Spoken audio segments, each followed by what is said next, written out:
Two men went up to the temple to pray. One prayed thus with himself, I thank thee that I am not like other men.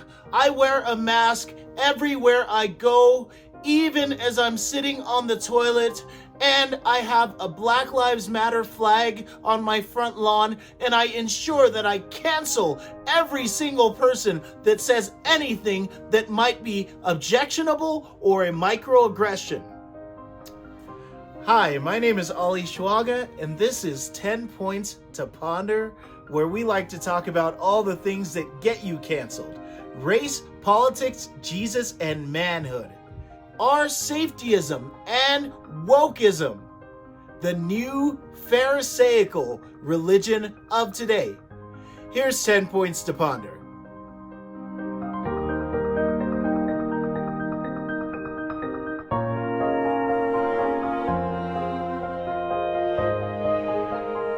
Point 1. The piety of masks. Please stop showing me photos of the two petri dishes. Have you shown the comparison of deaths between those states that have mandated masks versus states that have not mandated masks, and seen that there is virtually no difference, and in many cases, especially when we look at New York and New Jersey, those without mask mandates are actually doing better when it comes to deaths. This is the other game that's played by the pious COVIDites, is that they want to talk about cases, oh, it's blowing up.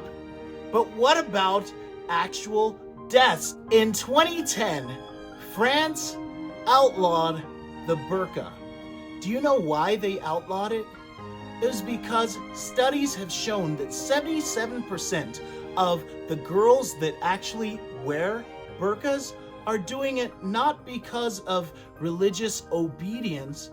They're doing it because there is a threat of physical attack by males in the community or members of their own family. France decided that they would outlaw the burqa so that all women would have the chance at freedom and wouldn't have to risk acid attacks when walking down the street. The mask is the new burqa.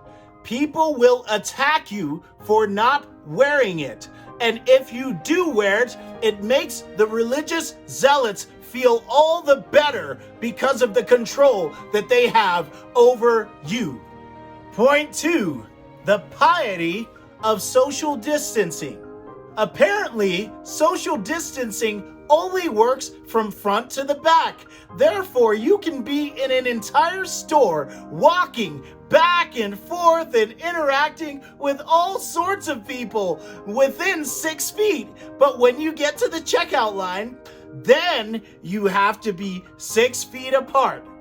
All of this social distancing is because we take by faith the fact that there is asymptomatic spread. On June 8th, the World Health Organization came out and said that asymptomatic spread is very rare. On June 9th, they had to issue a retraction because of pushback from public health experts. These Pharisees saw this as an affront to the power and control that they were just finally enjoying. To them, it would be better if we treat one another continually like lepers, yelling, "Unclean! Unclean!" everywhere we go. Point 3. Lockdowns. Do you know what's better than a $2,000 check? Being able to go to work. We've shut down schools, we've shut down churches, we've shut down places of work, all while big business is getting bigger and making more money, which of course is next to godliness. Everyone knows that COVID actually stands for Communist Occupation via Infectious Disease. And dare you speak out against the lockdowns? Well, you are definitely a very, very bad person. Because you must want people to die. We're just trying to keep people safe while we're increasing suicides and drug overdoses and alcoholism. The Chinese are quite happy that the media has taken on this fear-mongering to such heights that we're actually destroying ourselves. There's nothing more righteous than grown men hiding themselves away like scared little children so that they can show their sons what examples they are of courage and freedom.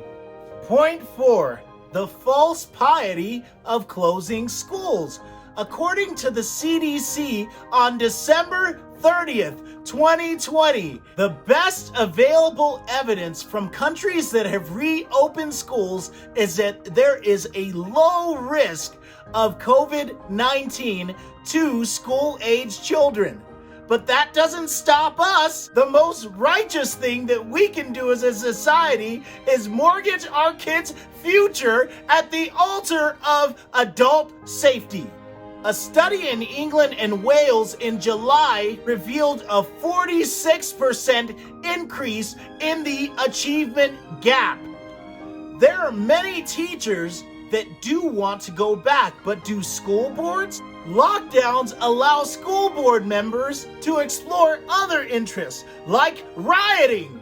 What about the purported reasons for your protests? You see right now, black kids doing worse and struggling more. It appears your false piety in one regard supersedes your false piety in the other. What's a person to do? Point 5. The more a victim you are, the more righteous you actually are. Oh, but forgive me. You're not a victim. You're a survivor. It doesn't matter if you're even a survivor of something that you might have some part in creating. Survivors of food overabundance, criminal justice involvement, a survivor of oppressive objectivity. Victimhood itself is expressed through intersectionality. How many layers of oppression intersect to form you? If the man or the oppressor is male, white, heterosexual, cisgendered, and able-bodied, to the extent that you're not any of these things, then you're oppressed. And the person with the most layers of intersection is the most righteous. Victimhood is the currency of false piety. Point 6. Wokeism. It can also be called critical race theory. It can also be called anti-racism. The way that this works is that all whites are evil and all blacks are oppressed and therefore righteous. The scriptures in this religion are the litany of atrocities that have ever been done against a black person in America since 1619. It doesn't matter if you didn't do it. It doesn't matter if no one in your ancestry did it. It doesn't matter if you can trace your lineage to another country within the last 30 years. White is white, therefore evil. If anyone should question whether critical race theory is a good idea or not, whether it stokes fires of hatred or division, you just respond, Black Lives Matter, and shout it louder to silence the opposition. And how do you achieve salvation? You have to agree with the scriptures that you are a horrible person and your very life is just to build wealth so that you can give it back in reparations. Point 7, diversity and inclusion. We just want different people to say the exact same thing. So we want a black person to say Black Lives Matter, a white person to say lock down peasants. We want an Indian person to also say the same thing. The only diversity that's not permitted is diversity of opinions or ideas. All conservative opinions are racist. And that's a big no-no in our corporate, woke, diverse, and inclusive culture. The best thing about this is that Black commercial actors seem to be getting a lot more work nowadays. The whole point of this is to put a different face on the same oppressive message. Point 8. The false piety of corporate responsibility. While big corporations are making money hand over fist, they're telling everybody else that we're all in this together. 32 of the world's largest companies saw their profits increase by 100 billion more in 2020. The 25 wealthiest billionaires increased their wealth by 255 billion in March through May 2020 alone. Amazon saw a 95% net increase in profits, while lobbying politicians to keep you at home so that you can continue to buy all that stuff from China. It seems the most pious thing that one can do is enrich the Chinese government.